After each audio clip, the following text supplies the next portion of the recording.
మన ప్రభువైన యేసుక్రీస్తు నామములో ఈ ఉదయకాల మన్నా అనే కార్యక్రమాన్ని వీక్షిస్తున్న మీ అందరికీ హృదయపూర్వకమైన వందనాలు తెలియజేస్తున్నాను. కృపగల దేవుడికి జ్ఞాపకం చేసుకొని గడిచిన దినమంతా ఆయన కృపలో భద్రపరిచి కాపాడి క్షేమం అనుగ్రహించి మరొక దినాన్ని పరిశుద్ధాత్మదేవుడు అనుగ్రహించాడు. ఈ దినమంతా కృపాక్షేమం పరిశుద్ధాత్మదేవుడు అనుగ్రహించునుగాక. ఈ ఉదయకాల సమయంలో ఒక వాక్యాన్ని మనం చదువుకుందాం. కీర్తన గ్రంథం 130వ కీర్తన 7వ వచనం. ఆయన యొద్ద సంపూర్ణ విమోచన దొరుకును. దేవునికి స్తోత్రం కలుగును గాక. సర్వోన్నతమైన దేవాది దేవుని యొద్ద సంపూర్ణమైన విమోచన దొరుకుతుంది.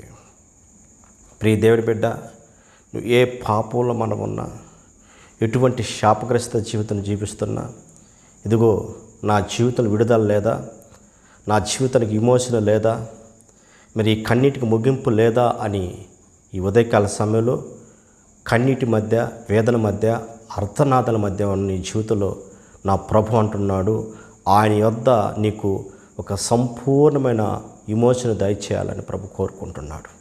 చూడండి, ఇశ్రాయేలు ప్రజలు ఐగుప్తు అనే చెరలో నుంచి, ప్రియ దేవుడి బిడ్డ, ఆ బానిసత్వం నుంచి వారు బయటికి రాలేక, చూడండి, వారు కృంగిన స్థితిలో, వారు వెట్టిశాకరి, వారు కన్నీటి మధ్య, వేదన మధ్య, చూడండి, సర్వోన్నతమైన దేవాది దేవుడి వైపు ఎప్పుడైతే చూశారో, ప్రియ దేవుడి బిడ్డ, వారి యొద్దకు దిగి వచ్చి సర్వోన్నతమైన దేవుడు వారిని ఐగుప్తు అనే చెరలో నుంచి విమోచించి పాలు తేనెలు ప్రవహించే దేశంలో వారు నిలబెట్టున్నాడు. ప్రియ దేవుడి బిడ్డ, ఈ ఉదయకాల సమయంలో నువ్వు ఏ బానిసత్వంలో నువ్వు ఉన్నావో, ఏ చెరలో ఉన్నావో, ఏ ఐగుప్తు అనే బానిసత్వం నుంచి నువ్వు బయటికి రాలేని స్థితిలో నువ్వు ఉన్నావో, అయితే ఉదయకాల సమయంలో ఆయన దగ్గర సంపూర్ణమైన విమోచన జరుగుతుంది. ఎప్పుడు అంటే ఆయన వైపును చూడగలిగితే. ఇశ్రాయేలు ప్రజలు ఆయన వైపు చూశారు, ఆయనకు ప్రార్థన చేశారు, ఆయన వైపు చేరి కన్నీరు పెట్టారు. ప్రియ దేవుడి బిడ్డ, అదే మనం 8వ వచనం కనిపినప్పుడు, ఇశ్రాయేలు దోషులను బట్టి వారిని విమోచించను. వారు ఐగుప్తు చెరలోంచి విడిపించబడిన తర్వాత వారు పదే వారు దోషములు దేవునికి వ్యతిరేకమైన కార్యం జరిగించిన వారు దోషములను ప్రభు ఏం చేశాడు? విమోచించాడు అంట. ఉదయకాల సమయంలో నువ్వు ఏ దోషంతో నువ్వు ఉన్నావు, ఏ భయంకరమైన స్థితిలో నీ జీవితం కొనసాగుతుందో, ప్రియ దేవుడి బిడ్డ, ఆయన వైపు నువ్వు త్వరగాల. ఆయన వైపు నువ్వు చూడగలిగితే ఇశ్రాయేలు ప్రజలు ఆయన వైపు చూశారు.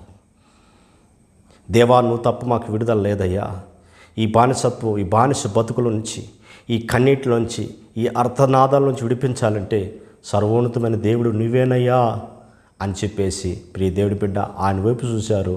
ఇశ్రాయేలు ప్రజలకి విమోచన కలిగింది. ఉదయకాల వాక్యం నీ జీవితంలో ఏ బంధకాల మధ్య ఉన్నావు, ఏ కట్టుల చేత కట్టబడి, ఏ అపవాద తంత్రాల చేత కట్టబడి కన్నీరే అన్నపానముగా జీవిస్తున్నవేమో, ఆ బానిసత్వం నుంచి బయటకు రాలేని స్థితిలో నువ్వు ఉన్నవేమో. కనుక ఆయన దగ్గర సంపూర్ణమైన విమోచన ఉంది. ఎప్పుడు అంటే ఆయన వైపు నువ్వు తిరగాలి, ఆయన వద్దకు రాగలగాలి, ఆయన సలహా నువ్వు అడగగలిగితే నా దేవుడు ఈ ఉదయకాల సమయంలో నీకున్న ప్రతి బంధకాల నుంచి ఒక సంపూర్ణమైన విమోచన నా దేవుడు దయచేయను గాక. రెండోదిగా ప్రియ దేవుడి బిడ్డ, మనకి ఎప్పుడు సంపూర్ణమైన విమోచన దొరుకుతుంది అంటే ప్రియ దేవుడు ఆయన యందు విశ్వాసం ఉంచినప్పుడు, ఆయన యందు నువ్వు విశ్వాసం ఉంచగలిగితే. చూడండి, అపోస్తుల కార్యం 10:43 చూసినప్పుడు, ఆయన యందు విశ్వాసం ఉంచువారు పాప క్షమాపణ కలుగుతుంది.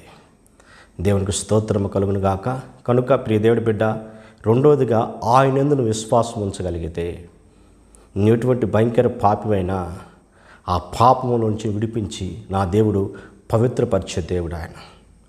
మనం లేఖనాలు మనం గమనించినప్పుడు, ఒక పక్షవాయువుతో బాధపడుతున్న ఒక వ్యక్తిని తన స్నేహితులు విశ్వాసము కలిగి ప్రభు దగ్గరికి తీసుకెళ్లారు.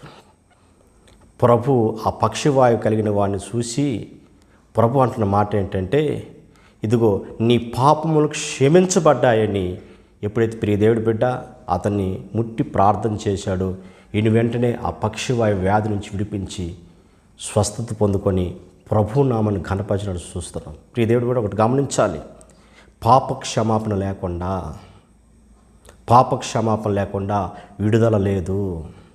పాప క్షమాపణ లేకుండా స్వస్థత జరగదు.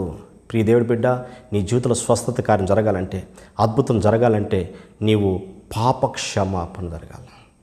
కనుక యేసు రక్తము ప్రతి ఒక్కరి పాపాన్ని క్షమించి పవిత్రపరుస్తుంది. కనుక ఆయన రక్తంతో కడగబడాలి. ఆయన రక్తం వల్ల మనకి ఇమోషన్, ఎఫెసీయులకు రాసిన పత్రిక 1:7 మనం చూసినప్పుడు ఆయన రక్తం వల్ల ఇమోషన్ని కలిగి ఉంది. కనుక ప్రియ దేవుడి బిడ్డ, నువ్వు పాప క్షమాపణను కలిగి ఉండగలిగితే, ప్రభు దగ్గర పశ్చాత్తాప పడగలిగితే, సర్వోన్నతమైన దేవుడు నువ్వు ఏ రోగంతో నువ్వు బాధించబడుతున్నా, ఏ అనారోగ్యం నీ జీవితాన్ని వెంటాడుతున్నా, ఏ ఆర్థిక సమస్యలు నువ్వు ఉన్నా, ఎటువంటి కట్టుల చేత కట్టబడ్డా ఆ కట్టుల నుంచి నువ్వు విడిపించబడాలి అంటే, ఆ చెరలో నుంచి నువ్వు తప్పించబడాలి అంటే, ఇదిగో నీకు పాప క్షమాపణ అవసరము. నీ విమోచన కలగాలి అంటే, దాంట్లో నుంచి నువ్వు బయటకు రావాలంటే, ప్రియదేవుడా, ఏ పాపం ద్వారా నీకు వ్యాధి కలిగిందో, ఏ బలహీనత ద్వారా నీకు వచ్చిందో, నువ్వు ప్రభు దగ్గరికి వచ్చి ఆయన పాపక్షాపణ కోరగలిగితే, ప్రియదేవుడు వెంటనే ప్రభు దగ్గరికి వస్తున్నాగానే ఆ పక్షివాయువాన్ని మరి వెంటనే తాకి ఇదిగో నువ్వు స్వస్థత పొందుకోమని అనలేదు. ఏమంటున్నాడు?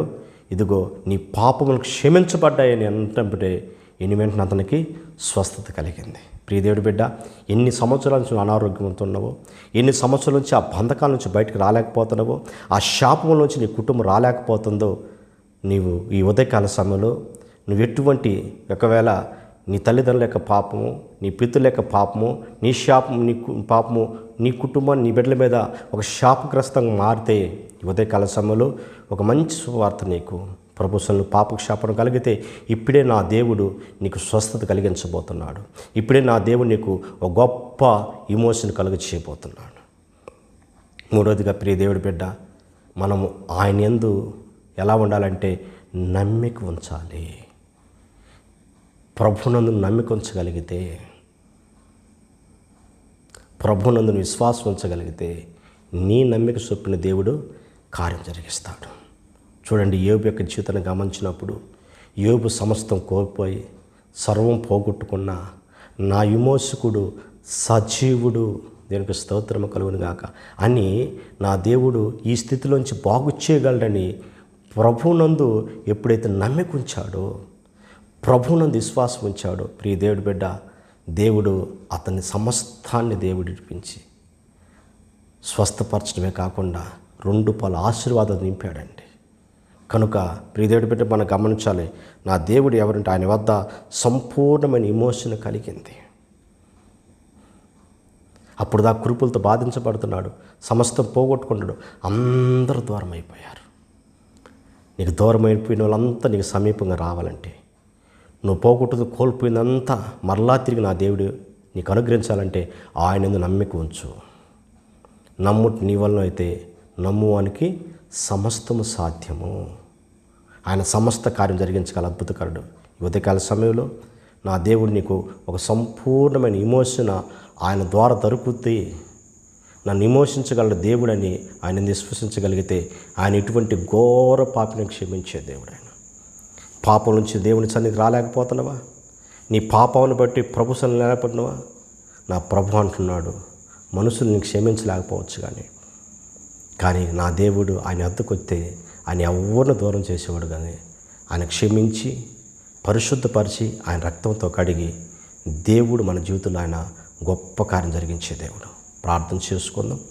పరిశుద్ధుడా, జీవాధిపతి, ఆశ్చర్యకర్త, స్తోత్రాలయ, నీ వద్ద సంపూర్ణమైన ఇమోషన్ దొరుకుద్దని మాతో ఈ ఉదయకాల్సాన్ని మాట్లాడేందుకు స్తోత్రాలు స్వామి. అయ్యా, ఎవరు ఏ ఎమోషన్ లేక కన్నీటితో శాపముతో నా తండ్రికి స్తోత్రాలయ, అటు ఆర్థికంగా అనారోగ్య పరిస్థితుల తండ్రి నీకు స్తోత్రాలయ, సమస్యల మధ్య కృంగిపోతున్నారేమయ్యా, అయ్యా ఎమోషన్ల గర్భాలు ముయ్యబడ్డాయేమో నా తండ్రికి స్తోత్రాలయ, ఎటువంటి శాపములు ఉన్న ప్రభా, ఎటువంటి భయంకర పరిస్థితుల్లో ఉన్న నా తండ్రి, యేసు నామములో ప్రతి ద్వారములు తెరిచి నా తండ్రి ఒక్కొక్కరిని ప్రభా సంపూర్ణంగా విమోచించి వారి జీవితంలో సంతోషాన్ని, ఆనందాన్ని కలుగజేసి నీ నామాన్ని ఘనపరచుకోమని యేసు నామములో అడుగుతున్న పరమ తండ్రి. ఆమెన్.